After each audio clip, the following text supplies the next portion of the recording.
with the background history of the company or the product or the products.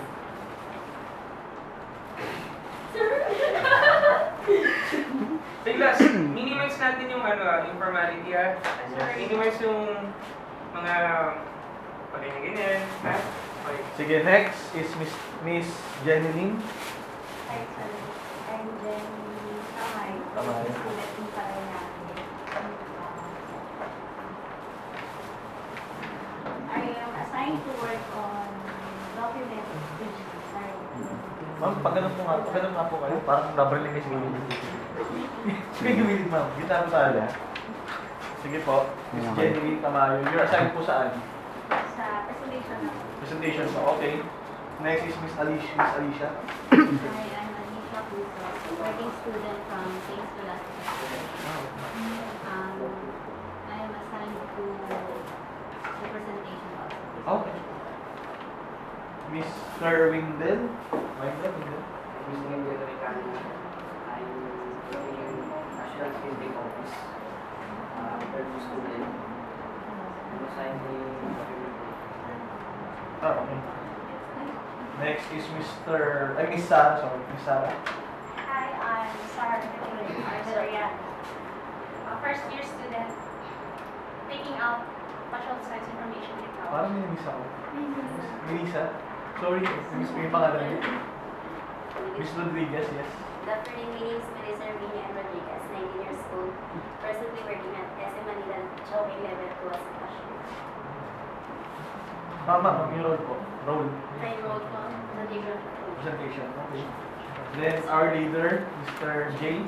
Sir Good Mali. afternoon everyone. I'm Kuya Abinel Umali, student at STL. Then, I'm 19 years old. My role in this presentation is the programming. Oh, I guess. Okay. Sige. Miss Raimasi. Ano ka mo? Yeah, tayo miss. Hi, I'm Lizel. Just calling na lang yun. Pero, kasi siya naging estudyante ko na siya last year. Nag-part-time sa SME. So, I graduated BS Electronics and Communications in Gitulina, Makuha Institute of Technology last 2008. So, I currently work before kasi sa cellular ako. So, 5 years na ako doon. So, since nabili ng Smart, I'm now under Smart Communications, Senior Engineer ng Multimedia Operations Center. Hi, I'm Janela Viting Barry, third year computer science student from Adamson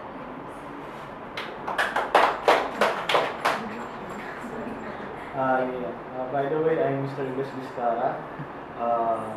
Classmate sa Masters ni Sir Jules. Software developer ako. I graduated from Adamson University, batch 2010. I work as a .NET engineer in Singapore and Abu Dhabi. Then currently, right now, I'm now Android developer and software engineer in one of the companies in Singapore. So offshore development. So my company is based in Singapore and we're just here in Manila for the product development. So basically, most of my task is handling projects and assigning projects to my junior developers. So mostly from scratch. Meron kami mga web application and mobile application as well. Ayun. So far, ayun yung sa akin. Nice meeting you guys. Okay, we start. So ayan, let's start with the flowchart first. Kind of discuss kung ano yung meron sa flowchart. And then we'll check it against on your system, what your system has. So at least we can see kung tama ba yung nagawa ng developer if it meets the flowchart. Kasi kami mali sa flowchart, mali rin yung program. Okay? So flowchart muna tayo. Okay guys, thank you. We start. Good afternoon, my name is Melissa Rodriguez. First, we're going to start the program. Then, the variables and their presentations. We have B for biogenetic, D for diagrams, E for Ms. Rodriguez, I just want to have a brief introduction about your company or what is your business all about. So at least, yeah. Kung ano lang po yung ano. Sorry. I just want to know para at least, yung flyers, I just want to know kung ano yung parang pinaka-main product ninyo or ano yung gusto nyo i-achieve. Sige. Yes, sir. We are selling some products of the medicine. Okay. So generic. Yes, sir. Generic. So are you only catering generic medicines or are you also catering branded medicines? The generics, sir. Generics only. Nothing's wrong. She said biogesic. It's branded. Yeah. Paracetamol dapat. No, it's branded, sir. Wait, I like it. Lumala Wait. drugstore. Good. Good. Can you please start that presentation? Kailangan meron yan, and that's for that. Please continue. Ito. The Lumalang drugstores are a member of this Shady County, Saras, Ricardo, Veterinary Foundation, Melissa Rodriguez, Hannah Sanmana, and Alicia Cruz. Okay. So this is existing. Yes, sir. Yes, no, sir. Existing to? No. Fictional, sir. Why are you saying it's, the company began in 2010?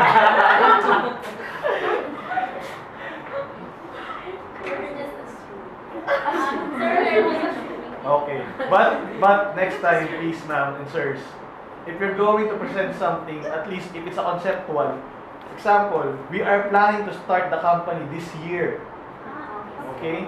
Something like that. And then our target market is here. And our product is something like this. Not, you're just gonna, because ang mangyayari kasi dyan, in the future, mas sanay kayong gumagawa lang kayo ng client ninyo or ng company ninyo. We are here because we are training you to be familiar kung paano kayo mag-start up ng business, paano i-conceptualize yung business. So currently, let's say, naisip nyo ngayon meron kayong lumalang drugstore, so iniisip nyo ngayon is to create a system for them, right? And that's your goal. Kaya gumagawa tayo system ngayon. So sana po next time, ayun lang, for the next following years, ano po natin, practice po natin yung tipong existing na or kahit conceptual lang. Okay, ma'am? And kasi nga pala, guys, someone can also please write down notes para ma-incorporate niyo yung mga changes kasi mamaya yung mga notes na. Okay, please continue. Sige na, okay lang. Sige, let's say narating na siya. Sige. The background of the company is begun in 2010 with a single branch located in Santa Ana, Manila. Owned by my inherited from my grandmother, Hannah Lumala. It's known as the Lumalang Corporation. It was named Lumalang Drugstore as a tribute to Mrs. Lumalang, Mrs. Hannah Lumalang, who is very dedicated in helping the sick and also the less fortunate. Oh, yeah. Yes. Very creative, I like representation, ma'am, but just additional info. When you have a presentation, if you have a PowerPoint slide, usually that's the detail. So what you can do on what you are presenting, you can just present the summary. So when we are reading it, we can also get the summary of what you are telling about regarding the presentation or slide. Store began the cutting package by bulk items into pieces and sell it individually. We call this in the Philippines as tiniti. The Lumalang Drugstore opened a new building, LD 101 East Road, Quezon City, and was opened into franchise in the other places to promote our affordable medicine. Wow! So this is the example of our advertising. Marimar? Maria Mercedes? Thank you, sir. Mukhang healthy talaga. Kalma. Relax lang. We're just here to ask. Sige. So let's go with your presentation, with your flow chart now. So, ayun, sorry, Ms. Rodriguez. Can you please just start again? First, we're going to start our program. Then we're going to initialize it. By assigning variables and their corresponding values. So we have here some kinds of medicines. They're the commonly used or sold. B for Biogensin, it costs 5 pesos, and D for Diatabs, it costs 8 pesos. A for Anaxan, 12 pesos. G for Decogen, 6 pesos, and Bioflu for 7 pesos. We also have BC, which represents discount, and it is 80 for 0.8.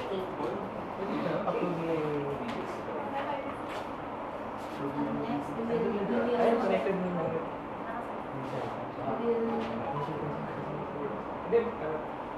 Set mo lang. will get the input. Get B, D, A, G, F, E, C. Ganun yun.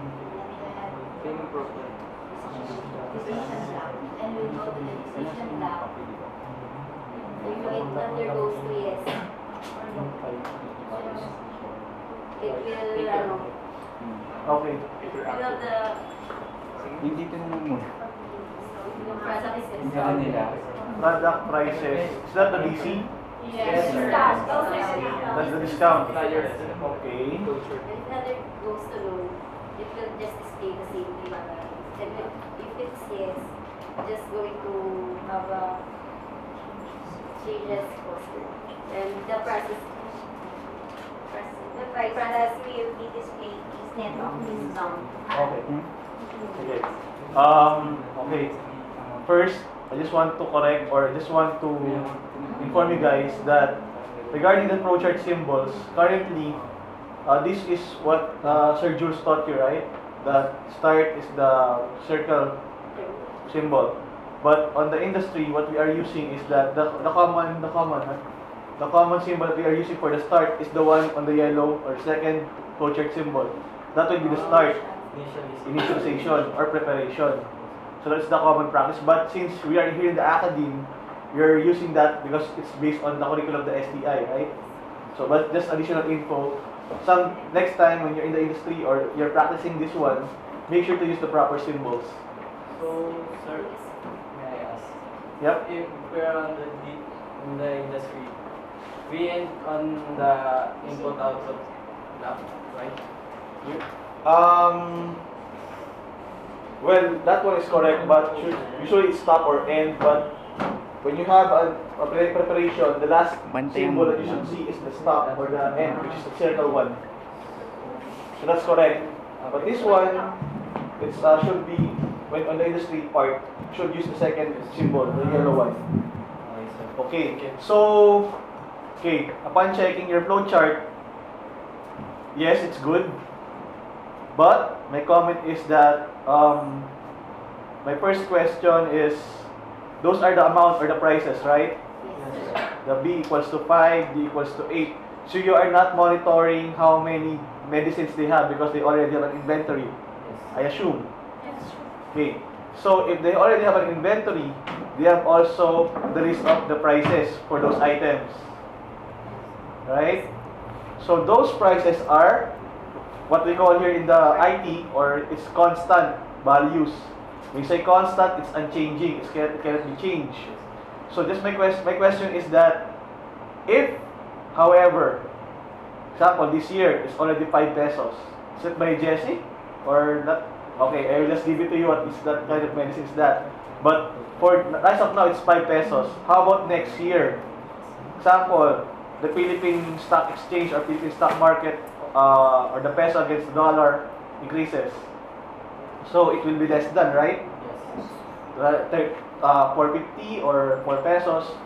So how can you change it to your system or in your flowchart currently?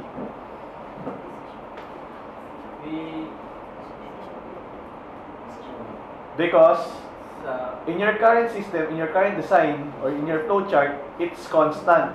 It will be unchanged, can't be changeable.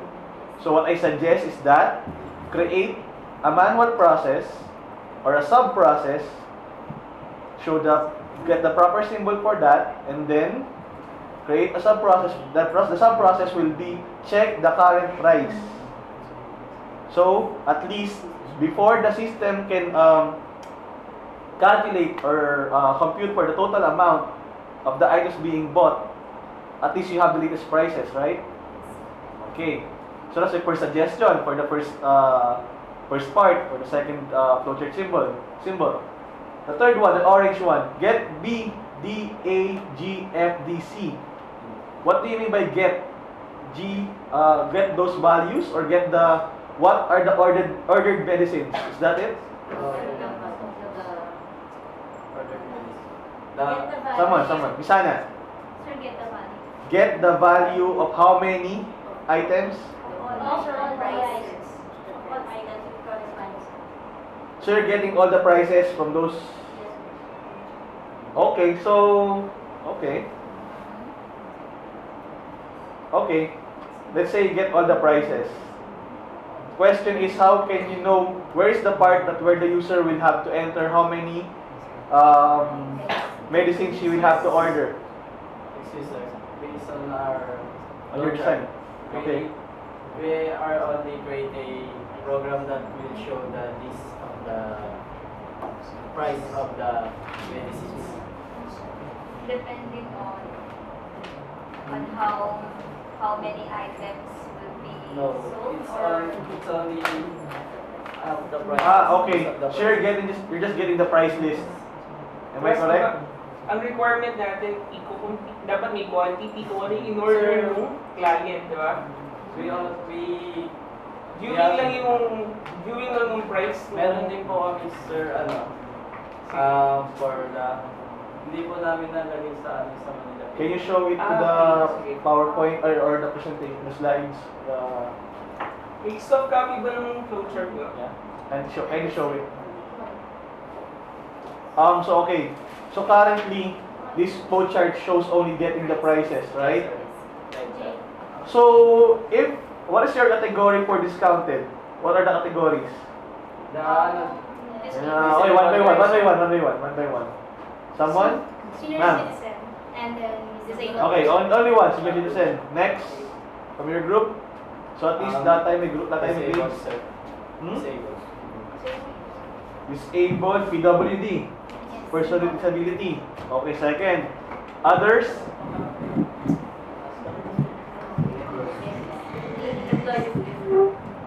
Employees discount?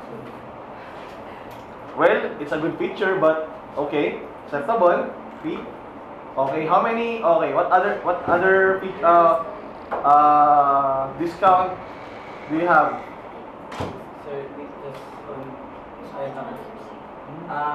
20%, sir. No, I mean, what are the other varieties of your offers for discount? You have PWD, you have others. What else? Do you have any other in mind? None, sir. None so far. Okay, guys, since you're in the IT industry, you're the IT course. When you create a system, when you're creating a program or a concept, even if you're not creating the application itself or programming itself, you should always create an application which is configurable and applicable to other businesses that have the same industry as yours or have the same business as yours. For example, Miss Lumalang's drugstore, and how somehow Mr. Umali wanted to open another shop or another drugstore using the same system, but you have different prices. For example, you have only medicines.